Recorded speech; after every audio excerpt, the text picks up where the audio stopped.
Let's begin with our next unit, that is Natural Resource Management. The objective of this chapter is to develop an adequate understanding on tribal resource management and how tribal resource management can lead to sustainable livelihood practices. Through this chapter, the student will be able to understand the importance of natural resource management and the approaches for implementing it. To familiarize themselves with different land activities, water and forest resource management. To understand the importance of market linkages for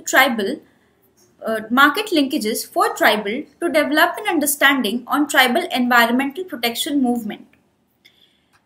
Introduction to natural resource management. Soil, water and vegetation are three basic natural resources.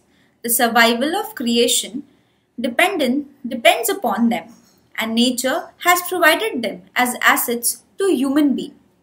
Now, the question is, are we aware of these resources? Or do we regard those as resources? We have to think about managing these resources efficiently if we are aware of these priceless resources bestowed upon us. Natural resource management refers to the sustainable utilization of major natural resources such as land, water, air, minerals, forests, fisheries, and wild flora and fauna. Together, these resources make up the ecosystem. Natural resources are the very foundation of human survival, progress, and prosperity.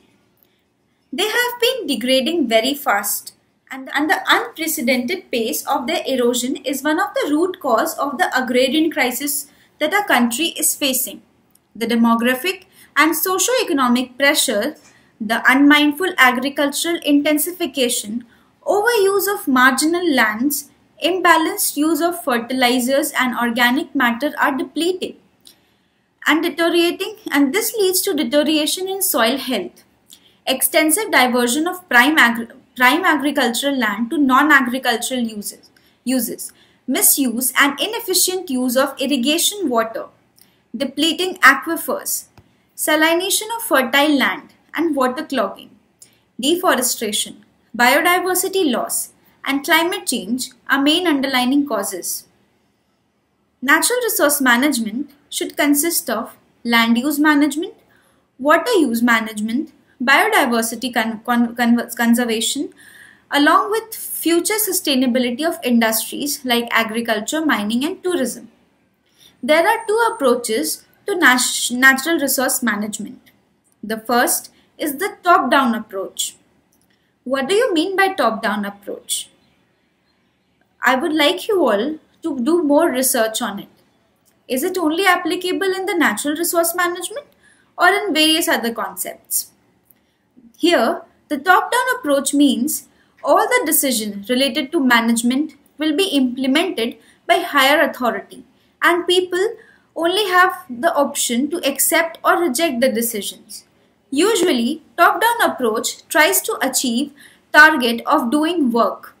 The target they will show to the government and claim the project is a success.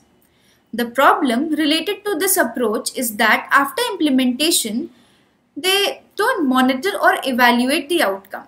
For example, forest project implementation by the government, telling about the number of new trees planted. Another example is Swachh Bharat Abhiyan, which tells about only the number of new toilets constructed.